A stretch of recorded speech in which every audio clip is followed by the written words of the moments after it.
Okay, I'm gonna go over ethanol, ketogenesis, starvation. I heard there was several questions on the test about it, so I figured it was a good one to go over.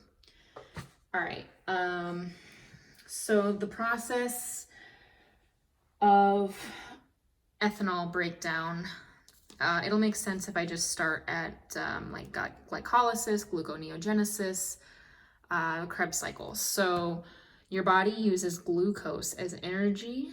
It breaks it down via glycolysis to create a pyruvate.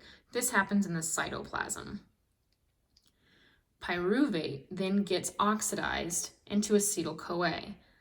Acetyl-CoA and oxaloacetate combine to go into the Krebs cycle.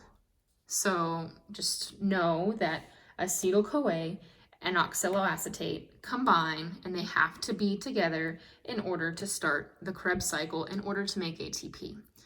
So another important thing to note is that when you're oxidizing pyruvate, you use an NAD and it gets converted into an NADH, okay? That comes very important with the ethanol breakdown too. So that is one way, that's the normal way that your body produces energy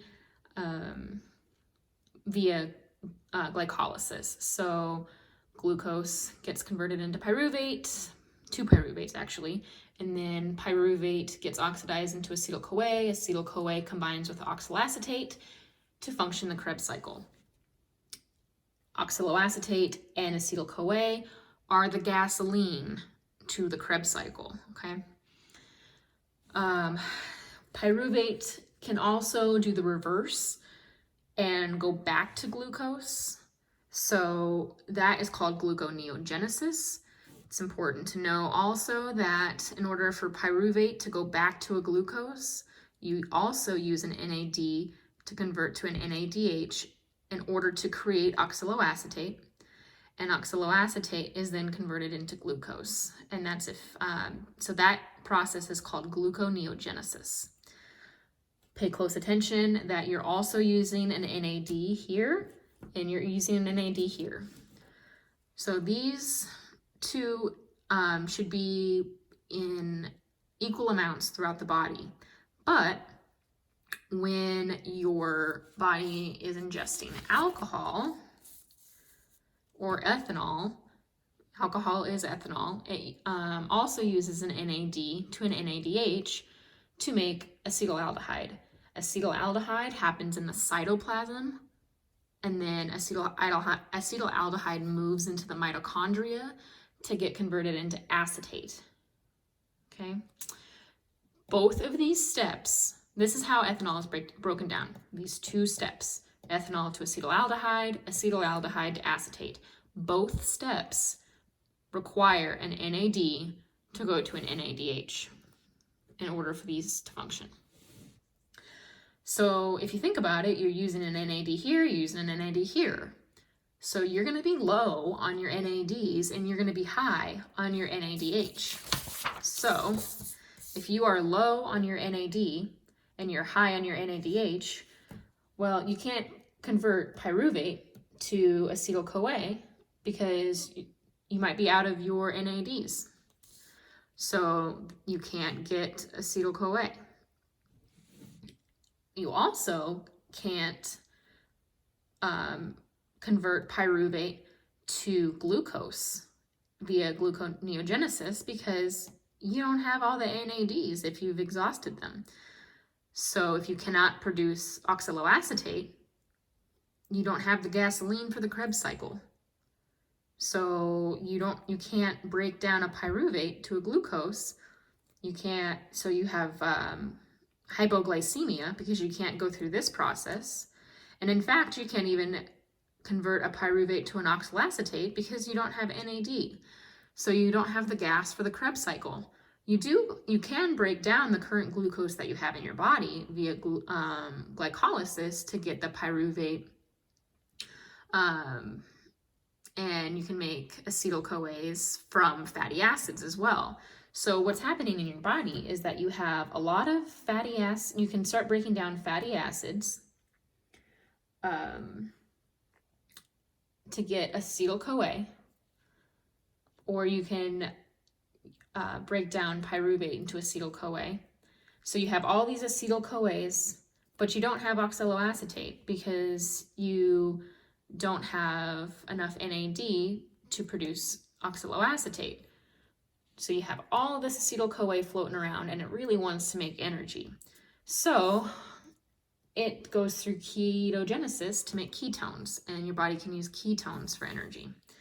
So ketogenesis takes two acetyl-CoAs and it converts it to an acetoacetate, and then the acetoacetate is broken down into acetone and beta-hydroxybutyrate. Acetone is expelled through what we breathe with carbon dioxide. So this is how somebody that is in ketoacidosis has fruity breath, because they're breathing out acetone with their CO2. And then you also get beta-hydroxybutyrate. So these are the three ketones that they provide. So ketogenesis goes to ketones. These are the three ketones. Okay.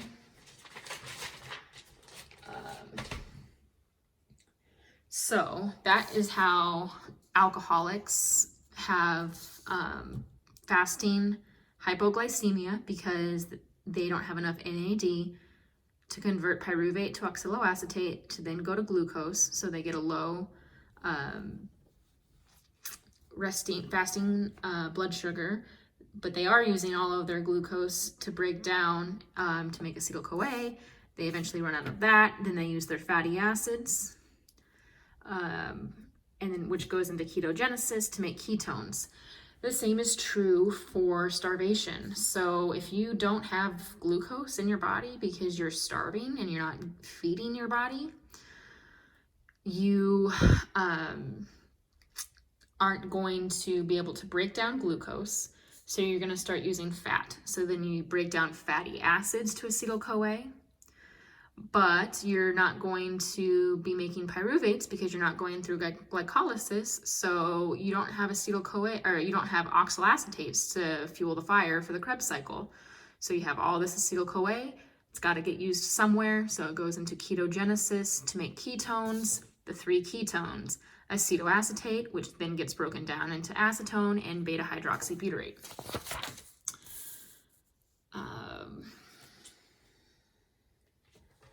Now, the pyruvate, when you're going back to alcoholism, with alcoholics, the pyruvate gets converted into lactic acid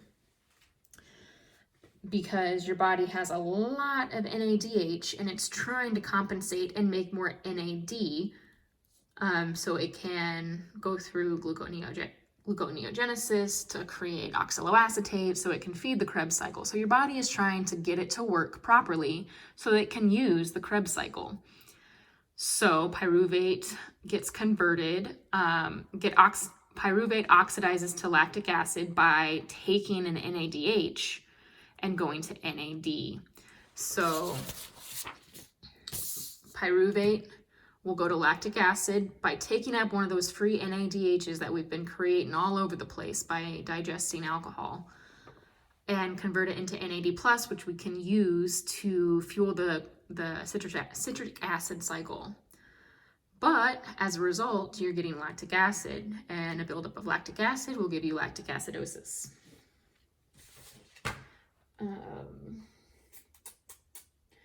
Alcohol is a CNS depressant and therefore depresses motor and intellectual abilities. The pathological effects of chronic alcohol use are seen mainly in the liver and the stomach due to the generation of free radicals. Liver failure is irreversible.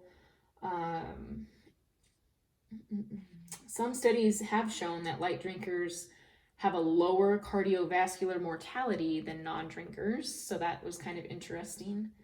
That would be due to a rise in HDLs, a low LDL, clot formation prevention, reduced platelet aggregation, lower blood pressure, coronary vasodilation, increased coronary blood flow, but limit it to 2 drinks for men and 1 drink for women.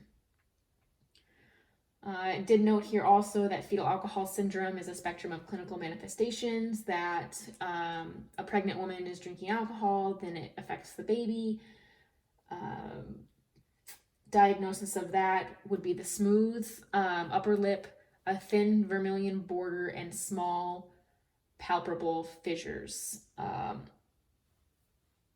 So that happens because alcohol crosses the placenta and the fetus liver, has less than 10% alcohol dehydrogenase. So they don't have all that alcohol dehydrogenase to break down the alcohol like we do.